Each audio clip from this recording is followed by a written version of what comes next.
Hello everyone, my name is Beth Stanifor Seamster and I am the Children's Ministry Coordinator at Whitewater Area Regional Ministry in Whitewater, Wisconsin. I hope that you are having a wonderful week. I am here to do my Wednesday Children's Ministry / Family Ministry lesson. As you know, if you've been following, each month we have a theme, and then during the different weeks of the month, I read a children's book on that theme.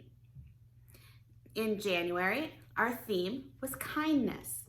We talked about being kind, how we can show kindness, how we can receive kindness. In February, very fitting because of Valentine's Day, our theme was love. Well, today we are starting March. So our theme for March is a little different. My idea for March is to talk about our feelings. So our theme is feelings, okay? And I picked this theme because it is officially now 1 year since we have been together in person for any kind of ministry. I remember very vividly going home one Wednesday night thinking, I wonder what next week is gonna look like. And then the next day I received an email from Pastor Susan saying we weren't going to be meeting together in person. So it's been a year of that, and I'm guessing that might be bringing up some really big feelings for you. So each week this month we'll read a book about feelings, identifying them, talking about them, and ultimately realizing that whatever we are feeling is okay, right? It's okay to feel the way you do. So each month we read books on our theme, and we also have a scripture verse on our theme. Now this month, I actually chose the shortest scripture verse in the Bible. It is from the book of John, chapter 11, verse 35. And it is simply, and Jesus wept. Okay? And Jesus wept. That is our scripture verse for the month. And I love the verse because it shows that Jesus was a human being. Yes, Jesus was the Son of God, but Jesus was also a human being who had feelings, who loved people, who grieved, and who cried and wept when things didn't go well. So, good reminder for us this month. Not that we have to be feeling bad, but that whatever you are feeling at this 1 year mark, it's totally fine. So the book I'm going to share with you today, I really like this one. It's called The Boy with the Big, Big Feelings. Okay? We're reading with permission from Beaming Books Publishing Company. The author is Brittany Wynn Lee, and it's illustrated by Jacob Sova. Okay? So let's go ahead and read this. And I'll move so you can see the pictures. The Boy with the Big, Big Feelings.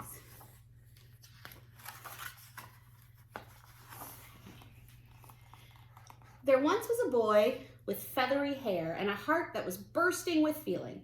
His emotions seemed bigger than everyone else's, and sometimes they made him go reeling. When playing outside on the yellowest days, a loud truck might rumble on by.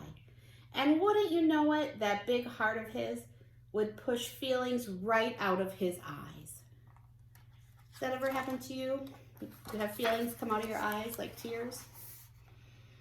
At night when the shadows would form on the walls and fear would steal all his rest, those feelings of his made it so hard to breathe as they jumped up and down on his chest.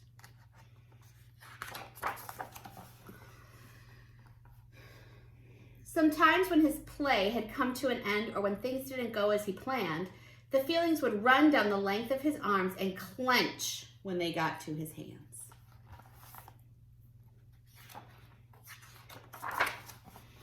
He felt happy feelings as big as the others, from tickles and hide-and-go-seek, and jokes and races and stories and songs that made feelings glow from his cheeks. Beautiful things would stick in his brain and not leave him for hours and hours.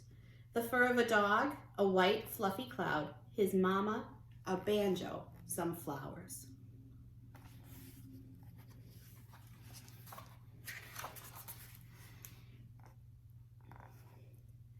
But when someone he loved had a very hard day, he'd feel he'd been over-equipped to feel all their feelings as deeply as they, which would quiver right out of his lip. So it sounds like he would get maybe overwhelmed by the feelings of people in his life. He would wonder, why me? Why this big giant heart in a world that's so heavy and kind, where all of the feelings under the sun feel as if they were made to be mine? So the boy tried to stuff all his feelings deep down to control what he thought he should hide, afraid that the others would make fun of him if they saw all he felt deep inside.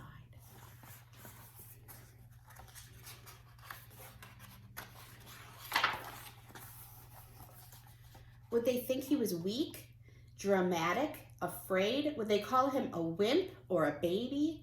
If they saw the big thumping heart in his chest, would they not want to play with him, maybe?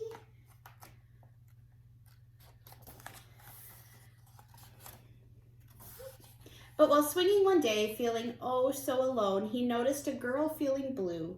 He marveled, what's that? Could it be? Yes, indeed. Her emotions were extra big, too.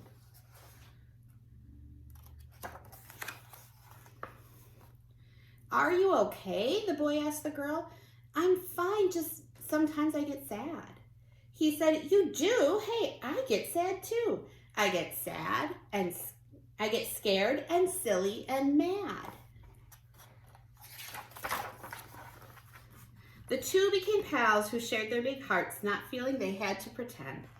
When they needed to cry or to laugh big and loud, since feelings had helped them make friends. And soon they noticed there were other big hearts in the classroom, the playground, the bus, and they smiled as they learned that it wasn't just them. Big emotions affect all of us. The boy and his friends slowly felt less alone with the feelings that lived deep inside them. Emotions might feel big and scary sometimes, but that is no reason to hide them. I hope you enjoyed the book. I think this is a good one. It really does talk about all the different feelings we might have going on and the different things that might trigger those feelings. So I'm going to invite you, like I do on Sundays for my children's message, to take some time this week and check in. Check in with yourself to see how you're feeling. How are you really feeling about everything? And then share those feelings with the people in your life.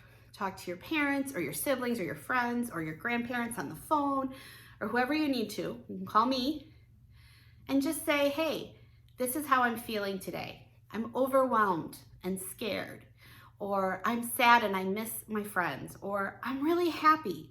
I feel really good today. And then take some time to listen to how the people in your life are feeling. It's a great way that we can support each other right now with everything going on in the world. With that, I'm going to tell you that I miss you very, very much. And I look forward to the day that we can be together in person.